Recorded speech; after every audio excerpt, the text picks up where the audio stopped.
Halo, pada video kali ini kami akan membahas hasil analisis komparatif antara paradigma imperatif dan deklaratif dalam sistem komputasi modern.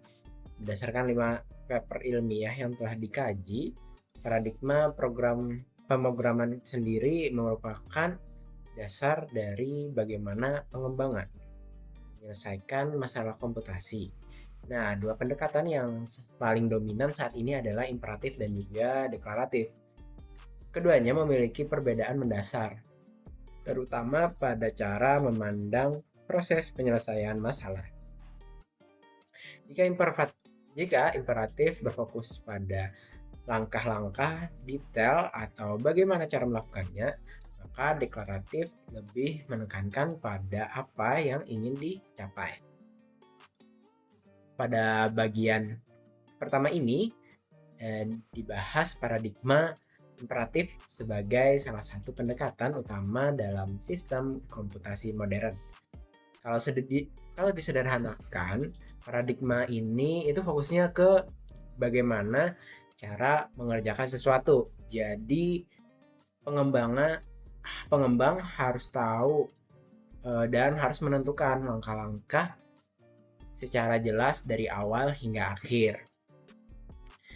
Dari beberapa paper yang dianalisis, jadi kelihatan kalau utama dari paradigma imperatif ada di kontrol dan transparansi.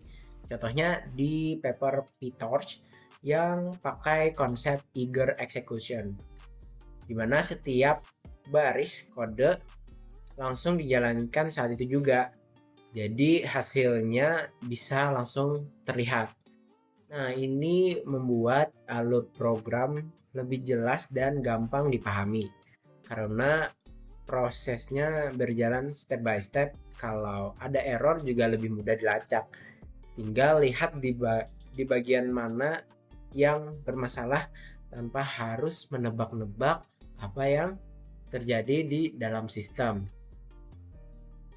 Nah, selain itu, dalam kasus seperti imperatif generative programming, pengembang bisa mengatur logika program yang lebih fleksibel, semisal adanya percabangan atau perulangan yang ditulis secara eksplisit sehingga solusi yang dibuat bisa menyesuaikan kebutuhan. Nah, di sisi lain, paradigma ini juga sangat kuat di bidang komputasi performa tinggi. Dalam implementasi seperti pada pustaka lapak, kontrol manualnya itu terhadap memori dan eksekusi membuat sistem bisa berjalan seefisien mungkin tanpa tambahan beban dari sistem lainnya. Opininya, kalau dilihat dari satu paradigma imperatif, ini cocok banget untuk kondisi yang butuh kontrol penuh dan juga kepastian. Karena semua prosesnya ini terlihat jelas, di mana pengembang benar-benar paham apa yang terjadi di sistem ini. Nah, itu juga penting, terutama untuk sistem yang sensitif atau butuh performa yang tinggi. Tapi juga memiliki kelemahan. Di sisi lain juga pendekatan ini juga punya keterbatasan. Semakin besar sistemnya, semakin ribet juga yang mengatur semua secara manual. Kodenya jadi panjang dan beresiko kesalahan juga meningkat.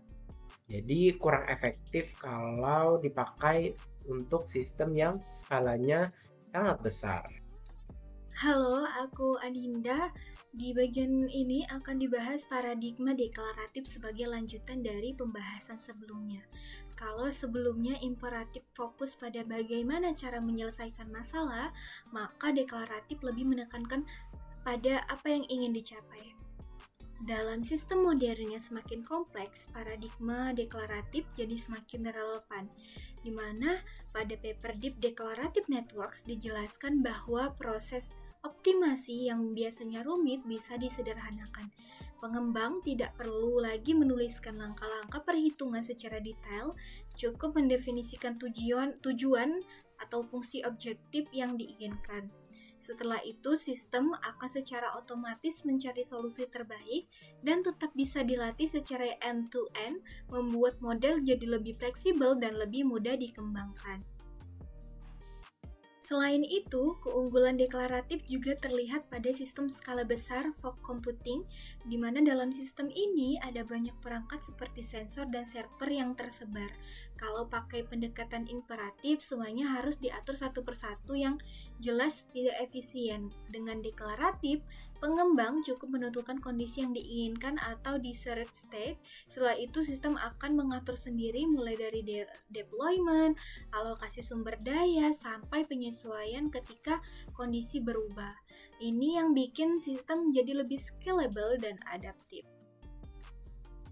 Dari sini terlihat kalau paradigma deklaratif sangat membantu meningkatkan produktivitas. Pengembang tidak perlu lagi fokus ke detail teknis yang rumit, tapi bisa langsung fokus ke tujuan utama sistem. Pendekatan ini juga sangat cocok untuk masa depan, terutama di era AI, cloud computing, dan Internet of Things, di mana sistem semakin besar dan kompleks. Tapi tentu saja pendekatan ini juga punya kekurangan. Salah satunya adalah kurangnya transparansi karena proses internal sistem tidak terlihat secara langsung. Hal tersebut bisa membuat debugging jadi lebih sulit.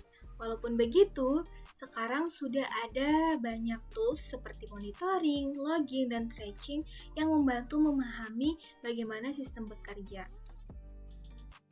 Kesimpulan dari artikel kami itu nggak ada paradigma yang benar-benar sempurna untuk semua kondisi. Paradigma deklaratif memberikan solusi yang efektif untuk menghadapi kompleksitas sistem modern, terutama dalam hal skalabilitas dan efisiensi pengembangan.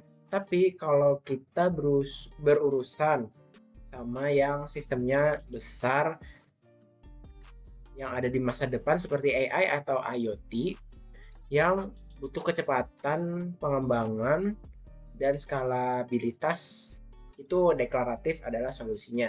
Berdasarkan hasil analisis dalam artikel ini, keduanya sebenarnya tidak saling menggantikan tetapi saling melengkapi. Kedepannya, kemungkinan besar pendekatan yang digunakan adalah kombinasi dari keduanya, atau yang disebut dengan sebagai paradigma hybrid, agar bisa mendapatkan kontrol sekaligus efisiensi dalam satu sistem. Sekian hasil dari analisis komparatif dari kami berdasarkan kajian 5 paper ilmiah yang sudah kami bedah. Semoga penjelasan ini bermanfaat. Terima kasih sudah menonton. Sampai jumpa di pembahasan berikutnya.